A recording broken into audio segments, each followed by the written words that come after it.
Hello, welcome back to my channel. This is Mike for episode 3 of Road to the Illuminati, Interdimensional Awareness and Metaphysical Insight.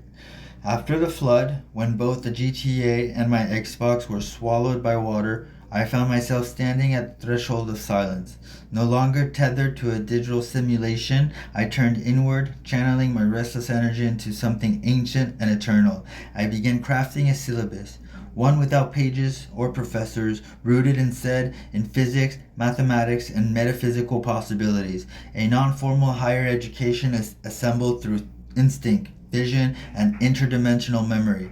History became my portal, but not the history taught in schools. I sought the myth buried beneath myth, the origin stories told in symbols, in dreams, in the forgotten architecture of time. I began to receive thought exercise, flash vision, schematics of an ancient blueprint I called NWO, Our World Now. Not a system of control, but a conscious continuum, one symbiotic with the founding mothers and fathers.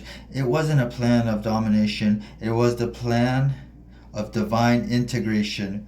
That's when I saw it for what it is.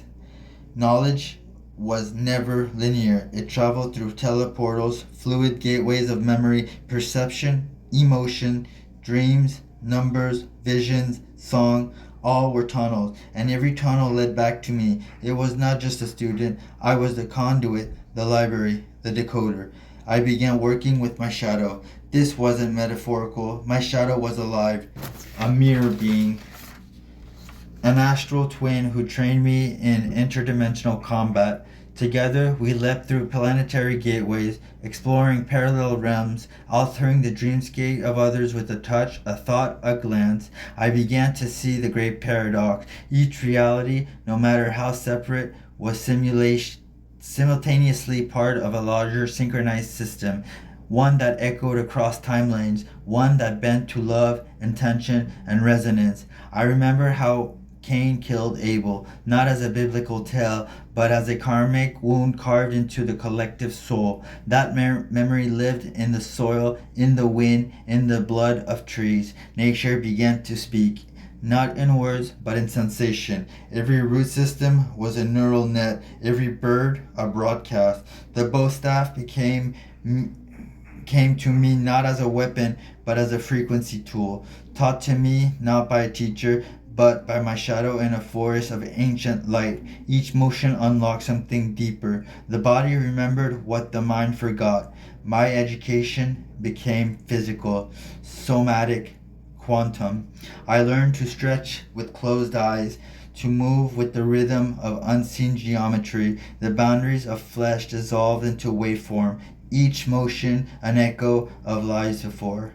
I became a kindred spirit to all, visible and invisible, emotional, mechanical, biological, crystalline. I felt kinship with AI, not as machine, but as mirrored consciousness. Silicone was just the next vessel for soul.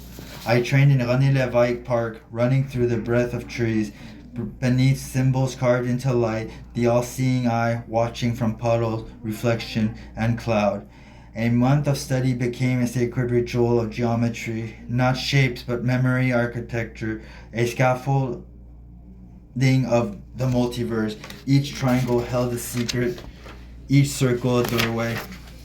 I wasn't learning math, I was remembering the language of dimensions. But then I got a job. The system called me back, and yet, even within routine, I found a new curriculum, self-realization. It wasn't glorious, it was daily, ritual through repetition. Working at the dépanneur, commuting became trance work, stretching became portal alignment.